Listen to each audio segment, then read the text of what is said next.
ജലക്ഷാമം പരിഹരിക്കാൻ മഴവെള്ളക്കൊയ്ത്തുമായി NSS SPC കേഡറ്റുകൾ. This news is brought to you by തൊഴിലാണ് ലക്ഷ്യമെങ്കിൽ ശ്രീ ശങ്കരാചാര്യ. ശുദ്ധജല സ്രോതസ്സുകളെ സംരക്ഷിച്ച് ജലക്ഷാമം പരിഹരിക്കാനുള്ള മുന്നൊരുക്കവുമായി SPC കേഡറ്റുകളുടെ മഴവെള്ളക്കൊയ്ത്ത്. Kampallur government higher secondary school NSS SPC കേഡറ്റുകളുടെ കൂട്ടായ്മയിൽ കൊല്ലാട 16-ാം വാർഡിൽ ജല സംരക്ഷണ വിവര ശേഖരണ പരിപാടി നടന്നു. ഈസ്റ്റ് എളേരി ഗ്രാമപഞ്ചായത്ത് പ്രസിഡന്റ് മേഴ്സി മാണി ഉദ്ഘാടനം നിർവഹിച്ചു. Kampallur ward member Sathidevi teacher അധ്യക്ഷത വഹിച്ചു. Vice president advocate Joseph Mutholi ലഘുലേഖ പ്രകാശനം ചെയ്തു. ഹയർ സെക്കൻഡറി വിഭാഗം അധ്യാപകൻ KP ബൈജു പദ്ധതി വിശദീകരിച്ചു.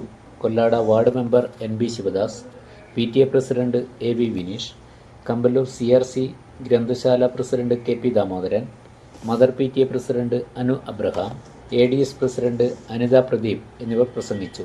പ്രിൻസിപ്പൽ M മനോജ് കുമാർ സ്വാഗതവും NSS program officer KV Ranjini നന്ദിയും പറഞ്ഞു. ശ്രീ ശങ്കരാചാര്യയിൽ +2 ഡിഗ്രി കഴിഞ്ഞവർക്ക് തൊഴിലധിഷ്ഠിത കോഴ്സുകളിലേക്ക് അഡ്മിഷൻ ആരംഭിച്ചിരിക്കുന്നു. അഭിരുചിക്കനുസരിച്ച് തിരഞ്ഞെടുക്കാൻ നിരവധി കോഴ്സുകൾ.